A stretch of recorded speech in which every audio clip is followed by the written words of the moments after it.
ભાવનગર જિલ્લાના દરિયાઈ કાંઠાના વિસ્તારોમાં આવતા ઘોઘાના કુકડ અને આસપાસના ઓદરકા, નવાગામ, કંટાળા, ગોરિયારી, ગરીપુરા, ભાખલ, વાવડી, પિથલપુર, છાયા, પાણિયારી સહિતના વિસ્તારોમાં મેઘતાંડવ.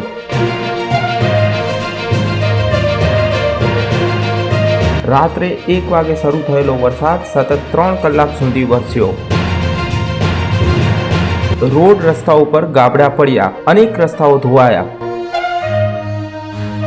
મગફળી, કપાસ, ડુંગળી, જુવાર, બાજરી, કેળ સહિતના પાકોમાં વ્યાપક નુકસાન. ખેડૂતોને પડ્યા પર પાટું. મોંઘાદાટ ખાતર, બિયારણ નાખ્યા, તેમ છતાં ખેડૂતોની મહેનત પર પાણી ફરી વળ્યું.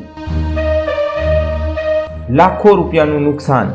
ખેડૂતોની માંગ નુકસાનીનો સર્વે કરવામાં આવે અને કમોસમી વરસાદથી જે નુકસાન થયું છે તેની સામે સહાય ચૂકવવામાં આવે.